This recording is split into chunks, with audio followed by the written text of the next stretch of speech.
Right, so as you can see, we've got to the first lock of the day. So I'm setting the GoPro up while I talk to you. Boat's coming down, so that's good timing.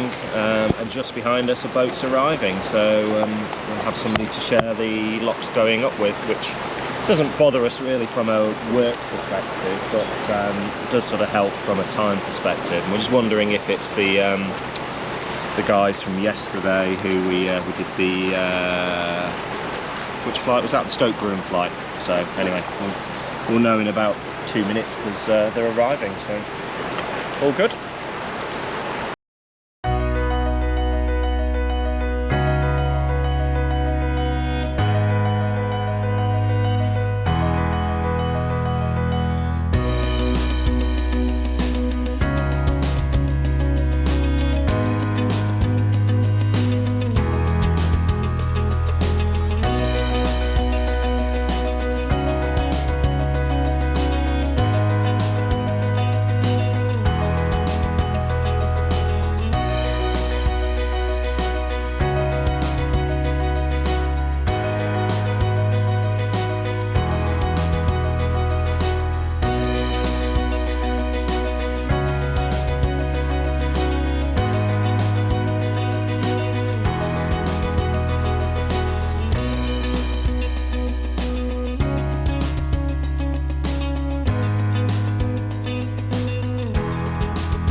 So as you can see, the two captains have a bit of a system going. The first boat decides which side of the lock it wants to take, left or right, and then the key for that boat is to try and stay tucked as close to that side as you possibly can to allow the second boat enough room to get in.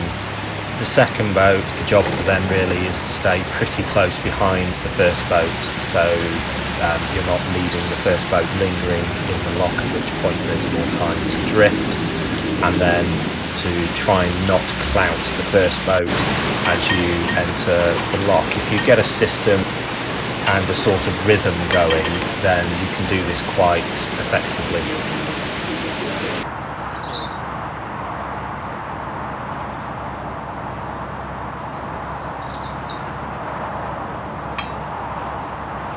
On our list, the list like that, yes, it's on our list.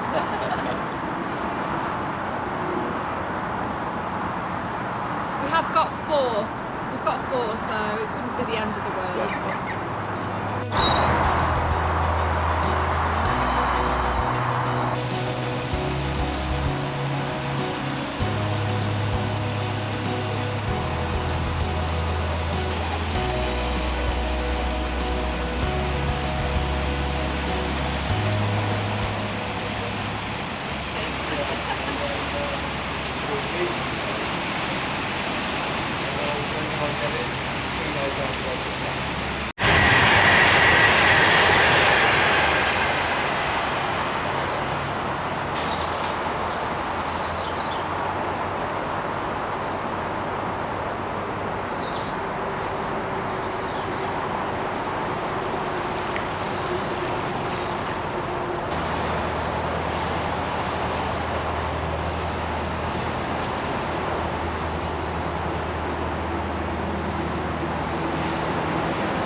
I mentioned earlier about the potential for the first boat to end up drifting around inside the lock waiting for the second, and there are often chains inside the lock chamber which you can grab hold of to pull you and your boat to the side. They're invariably covered in slime and mess, and here's an example of one of those chains on the right hand side. They're almost always in the wrong place and you can't get at them, but sometimes you can use the lock ladders instead.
The left-hand side of these two cute canal cottages is actually a little shop. They sell lots of different canal type stuff, and old antique waterways, artefacts, that sort of stuff, and ice lollies, it would appear. Well worth a visit.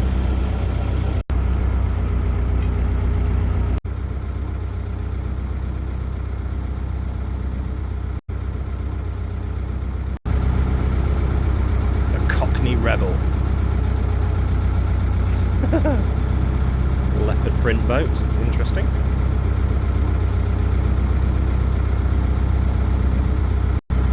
So that's a reference to Brunel.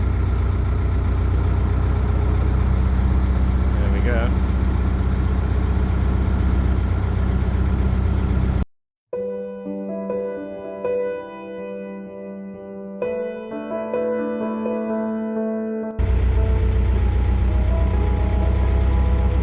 Look at that, eh? Oh.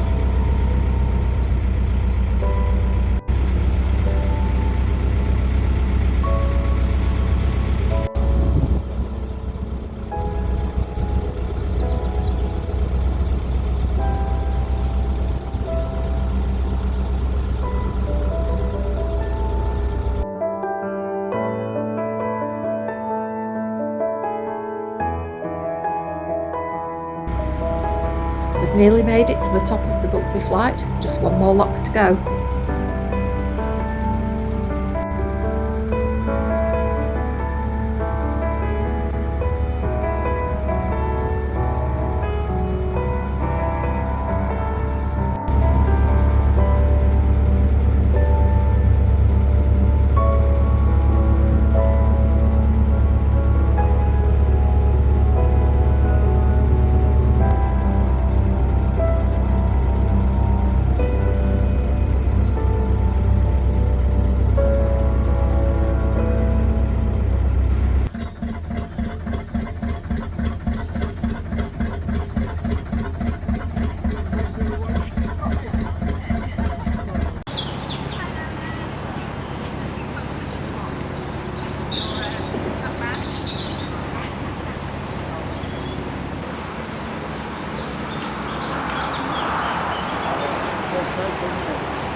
This pretty little spot here is Norton Junction, and the Leicester line of the Grand Union just runs off to our starboard side.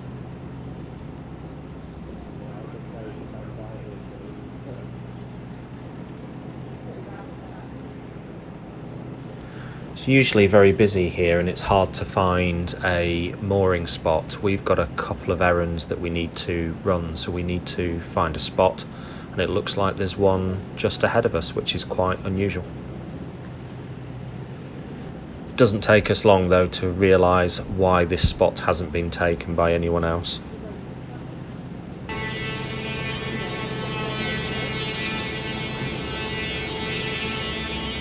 If we were mooring here for the evening, we certainly wouldn't stop, but for the length of time that we need to stop, this will do just nicely.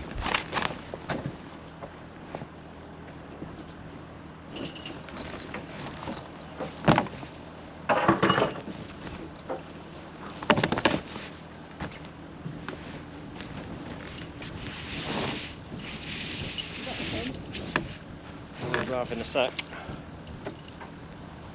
I have front. Right. Go on. Yeah. And then you've got to go on and find a winding hole. Yeah. There is one at Braunston, That's near to the marina. Yeah.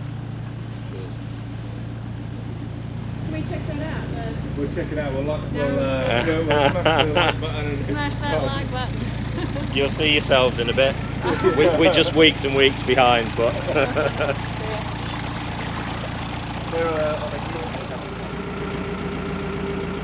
With our errands completed, we're off again.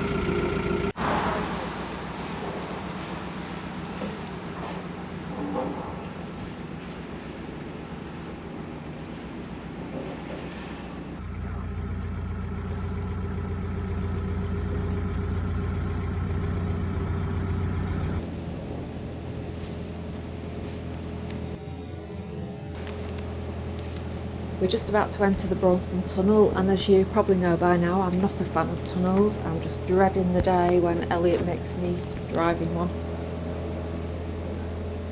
It might be one of the longer tunnels in the UK canal system at just under 1.2 miles, but actually it's not too difficult to navigate. It's actually very, very straight. Get some concentration going and yeah, just take your time. Having said that, there is always a noticeable tension in the air as the two narrow boats get ever so close to each other. You've literally only got inches to spare, so it's time to breathe in.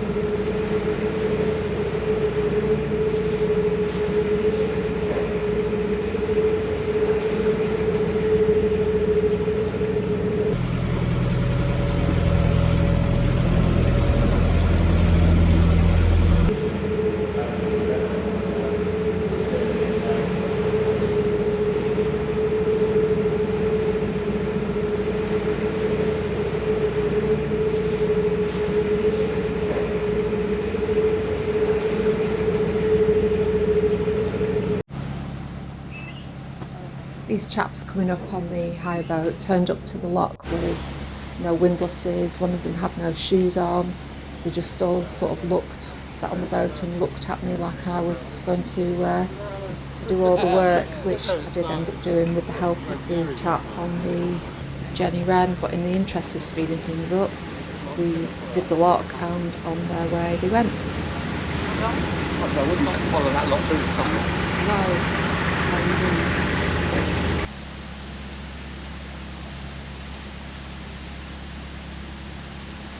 Where we are.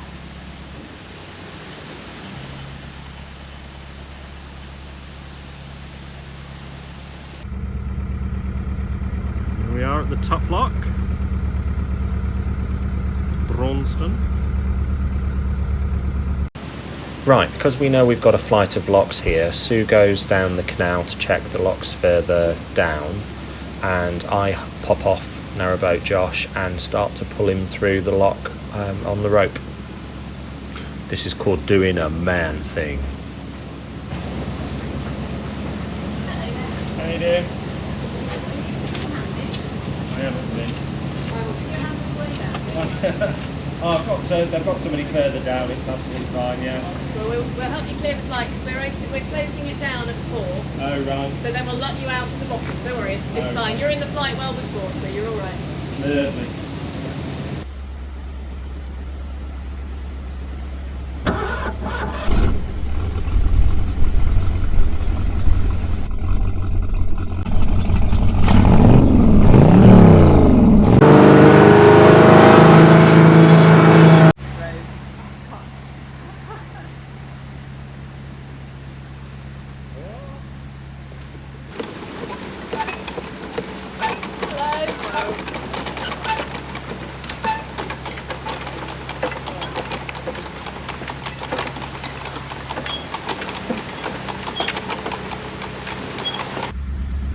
So this very nice setting is lock number 3 of the flight.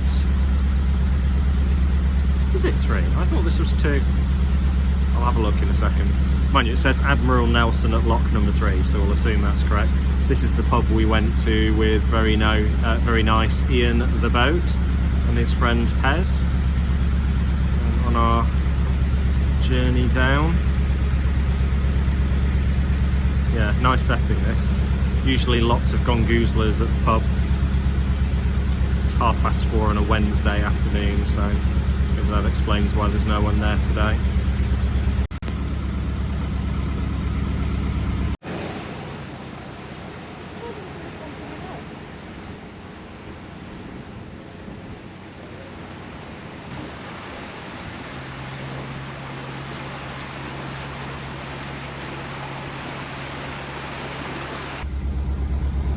How cute is that? Crooked Cottage.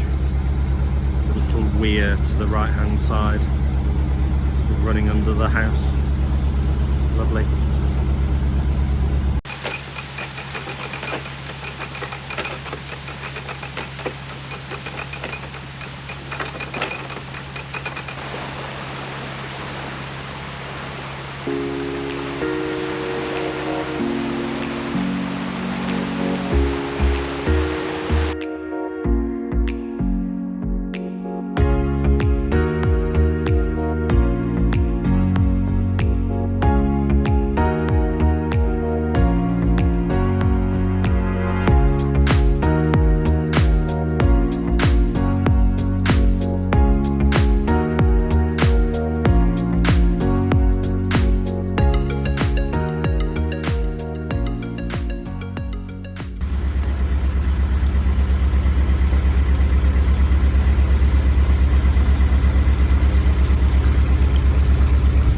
Shop. Little boaty gifts and stuff. This nice young gentleman is locking up the bottom of the Braunston flight, which is closed now until 8 tomorrow morning. What a nice chap. Serendipity art, no less. Mushroom. That's cool. I think it might be a toadstool, but yeah. I think it might be.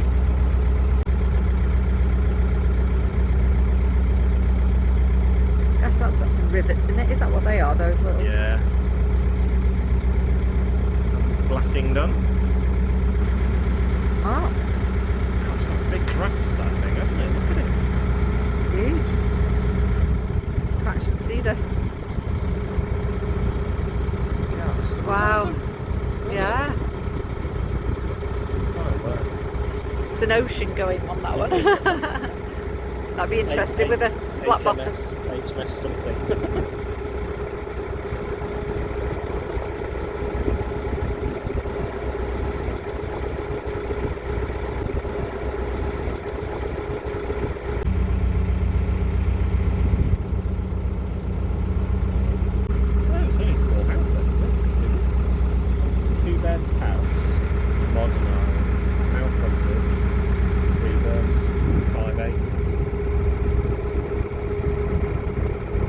Quite sure what's for sale there, but we shall investigate. That's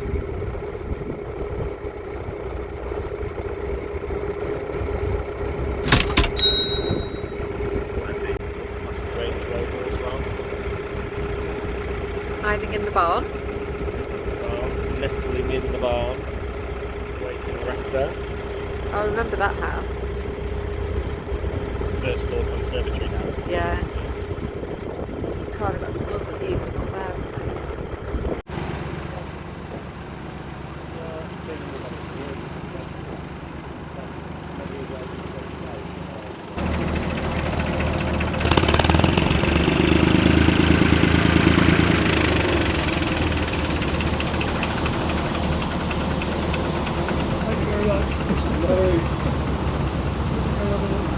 He looks ambitious, so. Don't do all the bloody told him reverse, will they? This on the left is the Gongoozler's Rest, which is a popular cafe boat, often seen with queues waiting outside.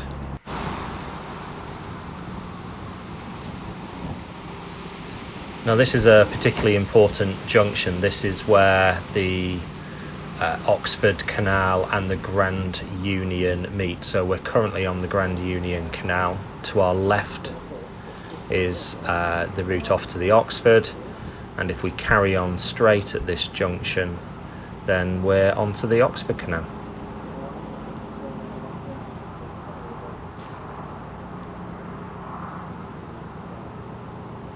This stretch of the Oxford Canal is absolutely stunning, so it's tempting to just keep on going and admiring the scenery.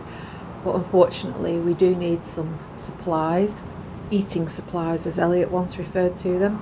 As you can see, it's really busy along here, so this would have been our ideal spot, but we need to go not too much further and stay within walking distance of Braunston, and then we can get our supplies and get settled for the evening. Just a tip or a word of warning if you ever find yourself on this stretch of canal. This area just here can be unbelievably windy. As soon as you get a gap in the trees, the wind just whips right across the canal, and it's so easy to find yourself heading towards the reeds.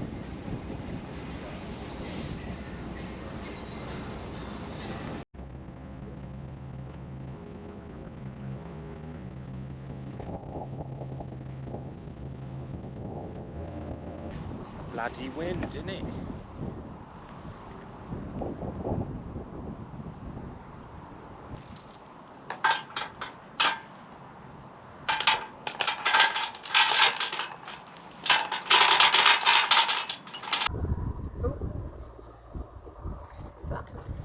Somebody else is coming in. Can hear a clack in a second. Behind you, the boat. Oh, I think they're with them. Oh no, they're trying to help. It's not a bad aspect, that, is it? Do you know, that's nice to see, isn't it? So we've helped them, And now they're helping us. and they're helping somebody else in the same way. There's your rope. It's a bit windy, isn't it? Yeah, that corner is an absolute windbag. Oh, Dunchurch Jules Marina, we can get diesel, or Barbie Marina. Come on, Barbie, let's go party. Dunchurch is